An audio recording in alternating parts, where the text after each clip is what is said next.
ছাত্রছাত্রী কেমন আছো? আশা করি সকলে ভালো আছো। আজকে তোমাদের কাছে শিক্ষার্থীর পর্যবেক্ষণ করার ক্ষমতা সমূহ দক্ষতার উপর একটা টপিক নিয়ে চলে এসেছি। তো দেখো, প্রথমেই 3টে রোয়ে আমি ভাগ করে নিয়েছি, যেখানে প্রথমেই দিয়েছি শিক্ষণ সংস্থা নাম, যে যার কলেজের নাম দিও। শ্রেণীর তৃতীয় শ্রেণীর টপিক আমি ইউজ করছি, তো এখানে শ্রেণীর তৃতীয় লিখেছি।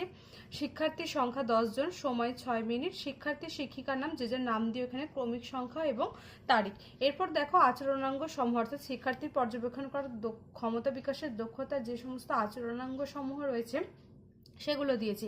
তো প্রথম হচ্ছে শিক্ষার্থীর দ্বারা পর্যবেক্ষণকরণ, দ্বিতীয় হচ্ছে পুনরায় চাহিদা অনুসারে পর্যবেক্ষণকরণ, তৃতীয় শিক্ষার্থীর দ্বারা কার্যকারণ সম্পর্ক স্থাপন এবং চতুর্থ হচ্ছে পর্যবেক্ষণ ও চিন্তার প্রতিফলন। বিষয় কি রয়েছে? বিষয় হচ্ছে আমার গণিত। একক হচ্ছে অনুমান করে সঠিক মানে যায়, উপ-একক অনুমান করে সঠিক মানে যায় এবং আজকের পাঠও তাই অনুমান করে সঠিক মানে যায়। এখানে বিষয়বস্তুতে আমি লিখে দিয়েছি অনুমান করে সঠিক মানে যায়। তারপর শিক্ষিকার আচরণে দিয়েছি গুড মর্নিং স্টুডেন্টস, কেমন আছো? ভালো আছি। কোনো সংখ্যার সঙ্গে কোনো সংখ্যা মিলিয়ে দিলে আমরা কি করি? যোগ করি। ঠিক বলেছো। দেখো আমি বোর্ডে এই যোগ চিহ্নটা লিখেছি, শিক্ষার্থীরা মন দিয়ে দেখবে। শিক্ষার্থীর দ্বারা পর্যবেক্ষণকরণ, 7 + 7 + 7 + 7 অর্থাৎ 4টে 7-এর যোগ দিয়েছি। এইরকম থাকলে আমরা কি করি বলি তো?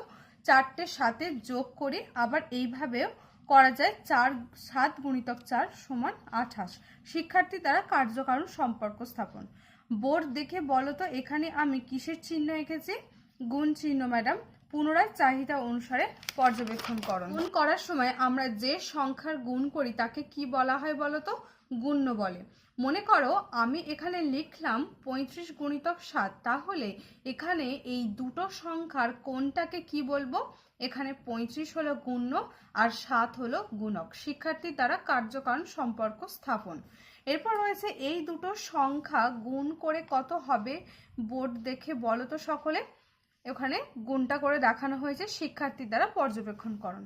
এটাতে গুণ করার একটা পদ্ধতি আজকে আমি তোমাদের সাথে গুণ করার অন্য পদ্ধতি আলোচনা করব। মানে এটা তো একটা গুণ করার পদ্ধতি, আরও একটা অন্য গুণ করার পদ্ধতি তোমাদের সাথে আলোচনা করব। এখানে 35 আছে, এটাকে আমরা কি বলি? 3 10 5, তাই তো? হ্যাঁ, এটাকে আমরা 30 + 5 এইভাবে লিখতে পারি। শিক্ষার্থী দ্বারা কার্যকারণ সম্পর্ক স্থাপন। এবার দেখো, যেহেতু এটা অঙ্ক, তো আমি এখানটা করেছি, তোমরা এটা একটু দেখে নেবে। আর এখানে দিয়েছে 35 × 7, এই অঙ্কটা অন্য পদ্ধতিতে কি করে করব? তো এখানে অঙ্কটা করে দেওয়া হয়েছে শিক্ষার্থী পর্যবেক্ষণ ও চিন্তার প্রতিফলন। তো এই অঙ্কটা পুরোটা এইভাবে করে দেওয়া হয়েছে। তো এটা তোমরা সকলে একটু দেখে নেবে। তো ছাত্রছাত্রীরা, এই ছিল আজকের টপিক। আশা করছি তোমাদের ক্লাসটা খুব ভালো লাগবে। আর যদি ভালো লেগে থাকে তাহলে অবশ্যই একটি কমেন্ট করো এবং বন্ধুদের সাথে শেয়ার করতে ভুলো না। সকলের সাথে দেখা হচ্ছে নতুন কোনো ভিডিওতে। সকলে ভালো থেকো, সুস্থ থেকো। ধন্যবাদ।